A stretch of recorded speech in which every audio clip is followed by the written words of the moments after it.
I'm trying to do with Christian Wrestling Alliance is to get fans together to write letters to the wrestlers and say that they know are Christians and they know aren't, either evangelizing or encouraging, telling them we care about what you're doing and we want you to remember that we look up to you, And it is more than just like on TV. 2 hours out of your week needs to be more. So. Yep. I don't know. It is. People are gonna make decisions no matter what. So. Absolutely. Let's see. What did they tell you about the Reese character, and how did you portray him? And that is the Flock Reese. It's funny. It was just they're like, all right, you're starting, and I think that the Flock had maybe been there a while. They hit like just a little bit of a wall, and then I came in. We attacked Paige and Benoit, and then by the way, Benoit wanted nothing to do with wrestling Raven and Paige. Yeah. He liked doing like the cruiserweight stuff, but so then I just attacked him, and then we did I had the match with Paige at the Bash at the Beach. No, it was Spring Break at. It was the Nitro, right? Yeah, Spring Break Club La Vila. Yeah, we wrestled on the swing. That was a wild set. Yeah, and pretty much like I had a good match with Paige, and everyone was happy. And after that, sort of I was in there, and we just were like. It was going good, but I just think that people were trying to bury us because we were getting over.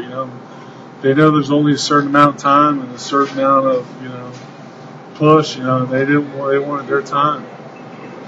Makes sense. One of the things I noticed, they actually had some written fake kayfabe articles in WCW magazine a long time ago. I don't remember them all off the top of my head. I just read about them one time.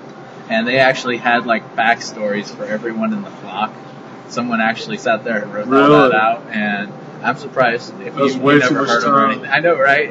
Probably, one of the guys who's now a writer and everything, and just started out in the magazine. But one of the things that was interesting, I think it was fairly obvious based on his gimmick, but Kidman with the itching all the time was like a heroin addict. He was supposed to be. He was supposed to be from some British movie or something. Okay, gotcha. Yeah, and they had Lodi was always wanted the attention. You were the big freak and everything, and you all had reasons why you went to Raven, and he became really the savior of the Misfits. Riggs lost his eye. Yeah. That was really interesting to me because that was pretty good when Riggs jumped off the top rope into the crowd. That was a lot of people.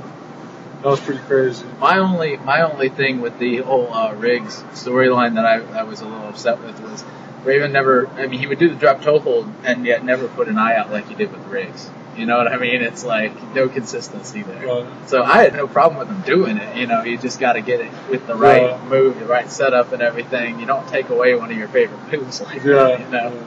So. That chair was a pretty good move, though. Oh, yeah, absolutely. I mean, I still don't see people using that hardly at all today, Is Raven still wrestling? Off and on.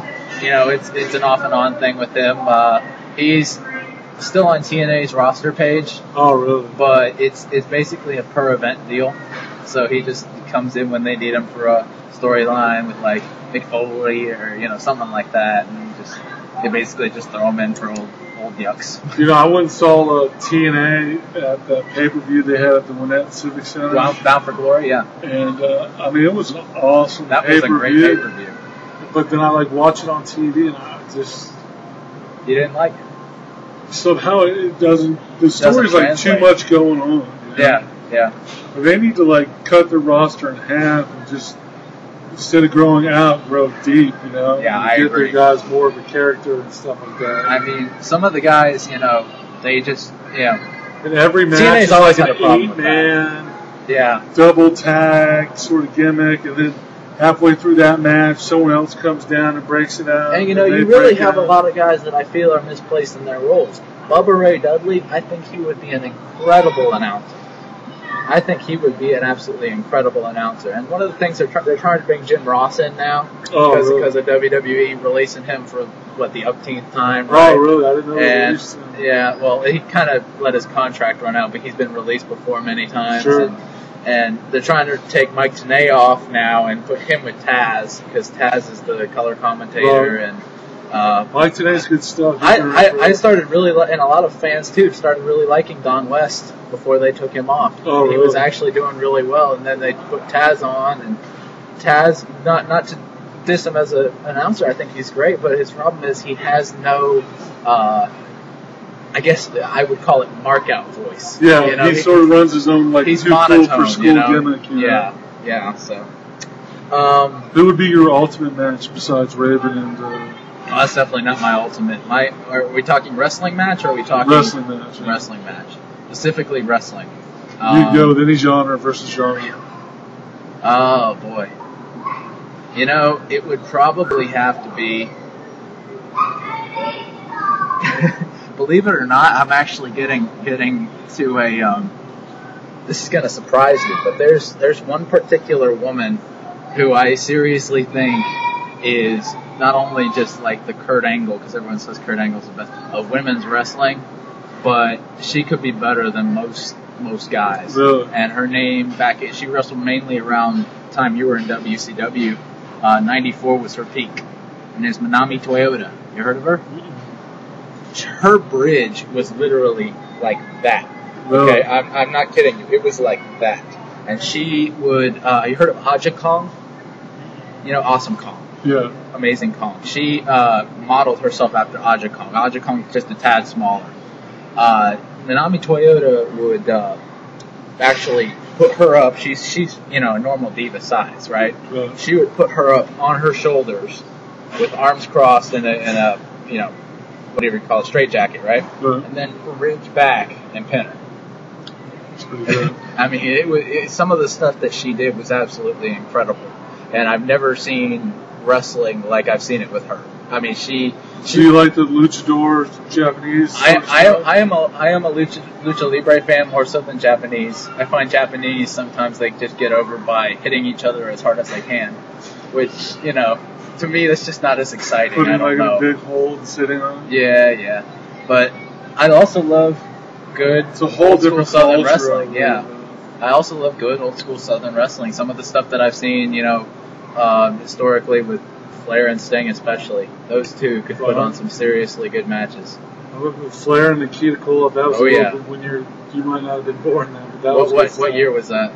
I'm trying to remember. I know. Say like 89. Yeah, that was my birthday. Yeah. Gotta remember, I'm the story. Yeah. Well, I mean, I remember sitting around talking with Dusty, and he would tell me that when he was wrestling in the Omni, they legitimately interrupted the news and put on the bottom Dusty Rhodes has defeated Nikita Koloff, and it was like legitimate real stuff. It was a big deal, yeah. I mean, even if it wasn't, even if people knew, and I think a lot of them did, they didn't care. It was important to them that Dusty Rhodes won, And all that Flair stuff was great back in the day when they did the Night of Champions and Flair flew in on the helicopter. And, that was good stuff. Also, another helicopter comes to mind is Sting rappelling in that same Nitro you were talking about. Yes, that was pretty good. That was the most insane thing I've ever seen anyone do in wrestling. I mean, I don't think he would ever do that again. What's funny is everyone in the back was like, let's get out of here because that plane's going to crash. Yeah. I believe it. There was so much wind, too, coming not just it was just like, what? I mean, sometimes when I was with WCW, it was almost like these guys were on drugs. It's like, what is the craziest And we don't know that they weren't, right? Yeah, there was, what is the craziest thing we can do? All right, let's do that. Oh, God, what are you doing? Yep, I know it. How did wrestling end for you, mainly? Like the last match you can remember having, and what was your decision making for that? The last match I had, I had wrestled with Dusty and sort of, he had folded up Turnbuckle and I sort of got more into like the mainstream world working and stuff like that. And I wrestled Jeff Jarrett and Russo had that Christian wrestling thing. Yeah. And I thought it was going to go. I thought, it was going to really be something big, I wrestled as the Big Evil, and I had like a really good match, and everything was good. Just never, I guess, took off. I guess they didn't pursue it as much as I thought they would, but it was good. And I liked the angle and stuff like that. So. Well, who are you who are you a fan of, past and present? Who are your main number ones? I liked all the old WrestleMania